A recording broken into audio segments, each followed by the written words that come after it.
Okay, here we have problem 14 from chapter 6, and this is kind of an evil one.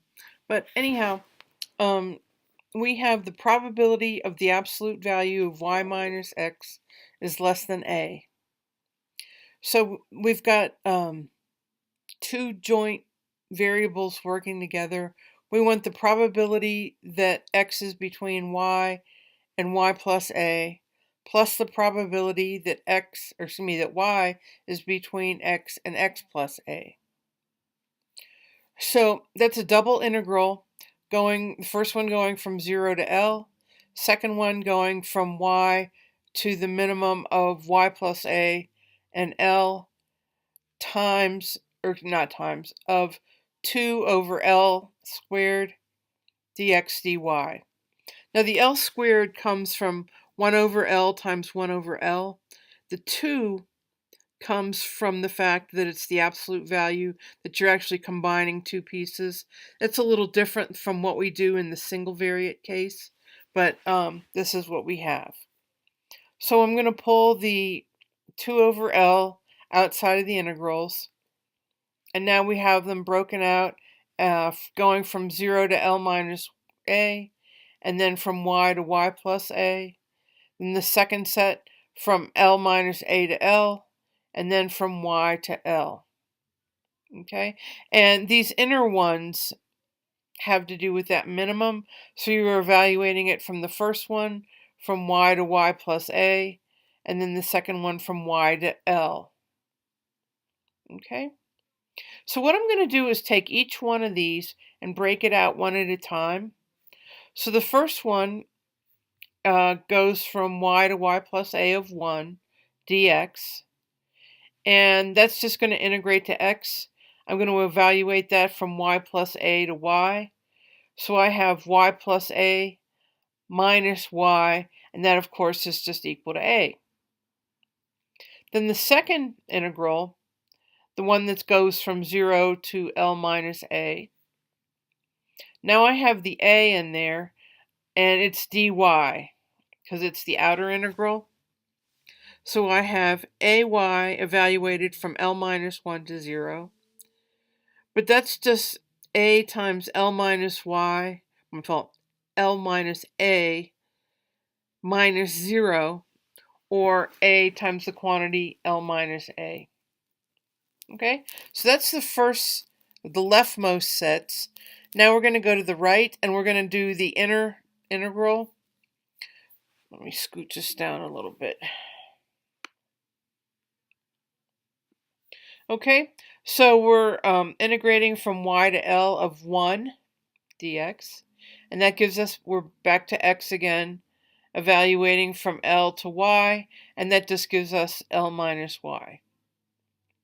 So that goes into the second integral, the farthest one out, and this time we're integrating from L minus a to L of L minus y dy.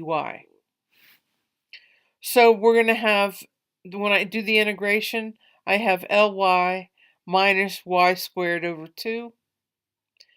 Evaluating that from L to L minus a. So that's going to give me L squared minus L squared over 2. So that's the first term. Then I'm going to subtract out the evaluation at the second, and I have two terms. So it's going to be L times the quantity L minus a minus L minus a squared over 2. Okay, so what we're going to do in the next step is try to get everything in a common denominator. So we have 2L squared minus L squared over 2. And then minus, I'm going to do all my operations on the stuff in the brackets first, and then I'll do the subtraction as the last step. So I have 2L times L minus a minus the quantity L minus a squared over 2. So the first term just goes to L squared over 2. The second one, inside the brackets, I can pull out an L minus a from each term. That gives me 2L from the first term minus the quantity L minus a. That's all over 2. The first term still stays the same. When I do the subtraction, I have 2L minus L, which gives me just plain L, then minus a minus A, which is a plus A. So I have L minus A times L plus A over 2. But this expression has a special form. We can write it as L squared minus A squared. So we've got L squared on the outside minus L squared minus the quantity L squared minus A squared. These are all over 2. When I do the subtraction, the L squares add out, and I'm left with positive A squared over 2. And we'll come back to this in a second. So now I want to put everything together. Remember, we had the 2 over L squared outside of the integral. So here's that last piece, the A squared over 2 plus the A times L minus A. So we're going to put that together and simplify. So we have the term on the outside, A squared plus 2A times L minus A over 2. I want to get everything under the common denominator.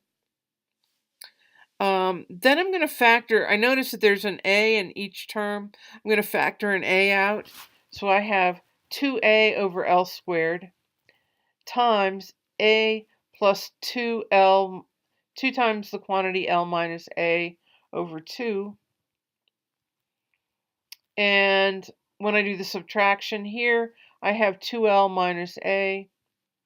I still have my terms on the outside, but I can cancel the 2 in the denominator here with the 2 of the 2A, leaving the A. And my final step will be A over L squared times the quantity 2L minus A. That's a little bit different than what I gave you in the original. I like this better. I like the way I worked it out. It makes better sense. Okay, thanks.